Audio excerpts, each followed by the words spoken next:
like to talk about United Airlines, if I may. Now, I have been boycotting United Airlines since 2002.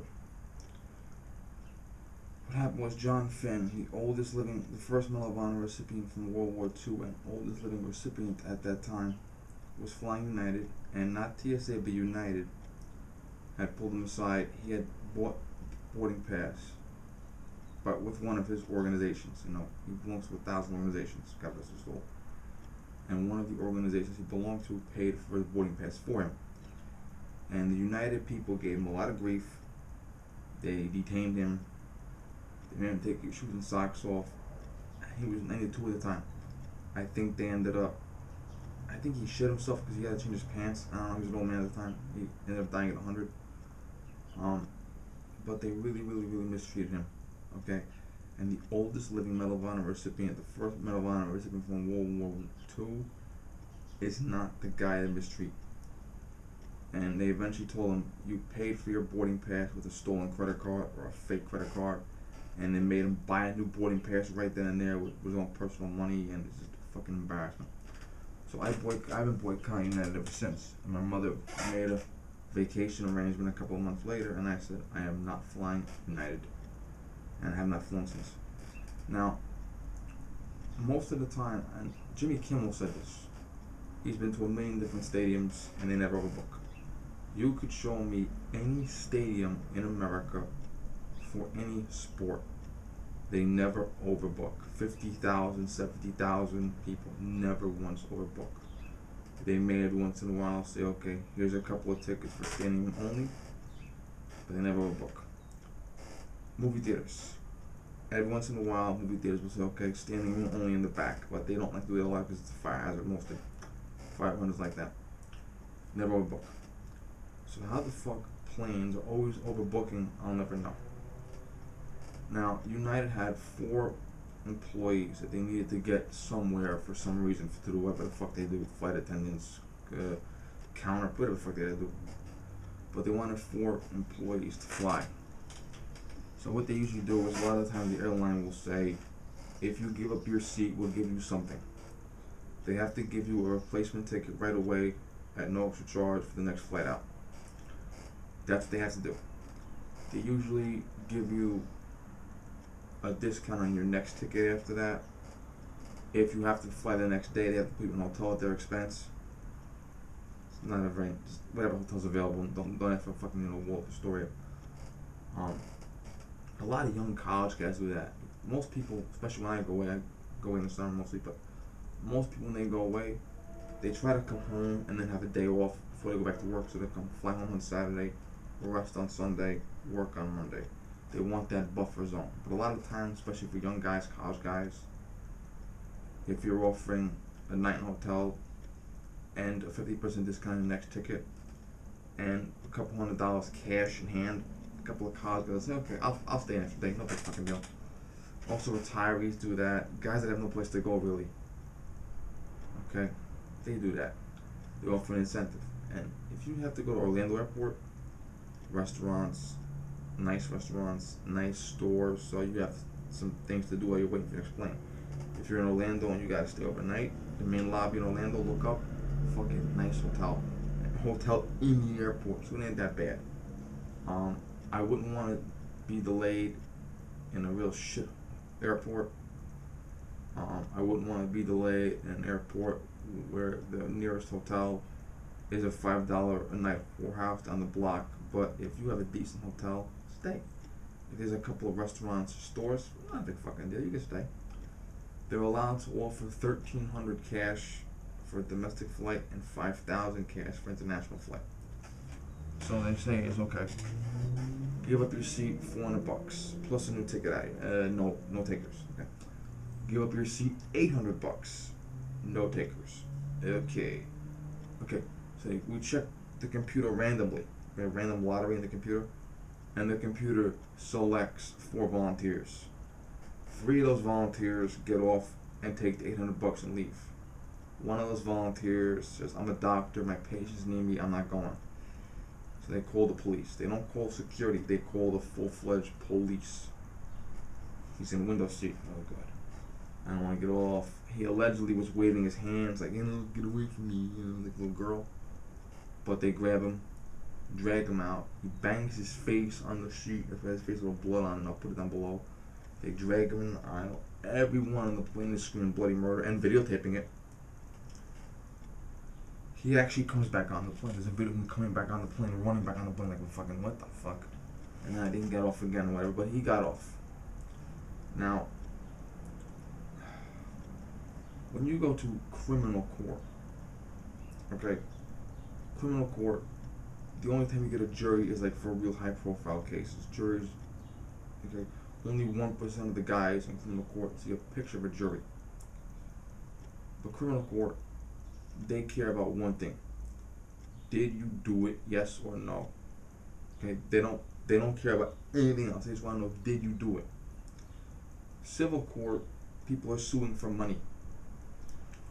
Okay, in civil court, anyone. In criminal court, only the defendant can ask for a jury. And they usually only ask for a jury for a very high profile case. In civil court, anyone can ask for a jury. And in civil court, it's not as defined. It's how guilty are you? I'll give you an example. If a woman is walking around in her underwear, yes, she's stupid. But when you rape her, the criminal court says you're the one that's wrong. Even though she's stupid, you're the one that's wrong. Because the criminal court is only interested in whether or not you broke the law, period. Now, civil court, when you're stupid, that can negate things. Okay, it doesn't negate it in criminal court. Doesn't matter if a woman is walking around naked and raped. If the guy did it, he's guilty. It doesn't matter if you left your door unlocked and you got burglarized. The burglar did it, he's guilty. But in civil court, your stupidity plays a role in how much money you get, how little money you get, if you get any money at all. So here's what happens. The airline hires private investigators. And the private investigators basically say this doctor is a convicted felon. His license was suspended and then reinstated on a limited basis because he was having sex with a male patient in exchange for prescriptions or some shit like that or some fuck, I don't fucking know. But he's not exactly a hero. Okay? Now, the defense attorney for United Airlines in the civil court case is going to try to introduce that. And most people believe the judge will not allow it because it doesn't have anything to do with the case at hand. Yes, he was convicted of a felony 10 years ago. Yes, he lost his license and had to have it reinstated on a limited basis. But his behavior 10 years ago really doesn't have anything to do with your behavior now. Okay? He had a legitimate boarding pass that he paid for and he was on the plane. Okay? He wasn't drunk at the time. He wasn't on drugs at the time. He wasn't fighting anybody at the time. Okay? He had his pass and he walked on and said, okay, we don't have any volunteers. We gotta make volunteers ourselves. Get off the fucking plane. And they dragged him. Okay? Now, this is what you call a public relations fucking nightmare, okay? Even though this guy is not a saint, and even though I think he's a dumbass for allegedly flailing his arm and coming back on the plane, okay, they're still wrong. Okay, this is a public relations nightmare. Okay, because they're gonna go bankrupt. He's allegedly suing for like $20 million, I'm hearing. I don't know if that's the rumor, know if that's true, but he's suing for a lot of money. Okay, and because he wasn't committing a visible crime, he can also sue the police department. Because the police department is supposed to say, listen, you overbooked, that's your problem, not ours. We're not going to interfere. See, police departments are not allowed to interfere with private business. Okay? The police department is only supposed to care, is a law being broken? So, someone, the passenger's lawyer, the doctor, his lawyer is going to argue the police should have asked the United people, what's going on here? Well, we overbooked our flight and we offered an incentive and no one took it. So we selected guys at random, and we're throwing them off the plane to make way for our employees, and that guy doesn't want to get off the plane. Guess what? He's not drunk. He's not on drugs. He's not stealing anything. He's not fighting anybody. He's not breaking the law. The police are supposed to leave at that point. Okay, and I tell people all the time, we can't get involved in private shit. Okay? I had one time, the pharmacy on the corner I work at, the pharmacy was closed early for some reason. The boss was out, and an employee locked the door and held up a sign saying, "Be back in 1 hour. We're opening in 1 hour." And customers were outside like, "What the fuck is going on? We want to get inside." Guess what? I could do nothing because there's no law against her closing for an hour. Maybe the boss had a reason to close up for an emergency and said, "Listen, I gotta close the store. Don't let anybody until I get back." I don't know, but I could not get involved. I could not tell her to open the door. I could not ask her to open the door. I could not call a unit for her to open the door. Okay? Police departments can only get involved if you are visibly breaking the law. Okay? I have a drunken homeless idiot who walks around the block all day long. But he's not breaking the law. I can't hold him in. So that's going to be a loss right there.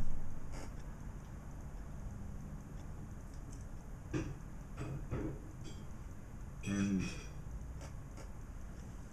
you find me someone that's going to fly this plane out. No one is going to want to fly that plane today. No one. They're going to be bankrupt out of business, and all the other companies are going to be offering incentives. All the other companies are going to be going out of the way to be nice to their customers, and they're going to drive this company out of business. You watch. Now, my personal opinion, yes, United is wrong. They are wrong. Now that I've said that, let me give you some advice. If you're ever on a plane and the plane says, "Get off," listen to me very carefully. Tell them that you're never going to fly their airline ever again. And tell them that the minute you get home, you were going to call your lawyer. But get off. Okay? Because you don't want to be assaulted. You don't want to be dragged. You don't want to be handcuffed. You don't know what, especially today, this fucking TSA and after 9/11, everything that happens on a plane or at an airport is a federal crime these days. So you never know when they might call the cops on you and you might have to go appear in court. And even if the judge clears you, you still have to make an appearance in court. Okay? My opinion to you, if they tell you to leave, you leave. Get on the phone and call your lawyer and sue the shit out of them, but leave. That's my opinion. Thank you.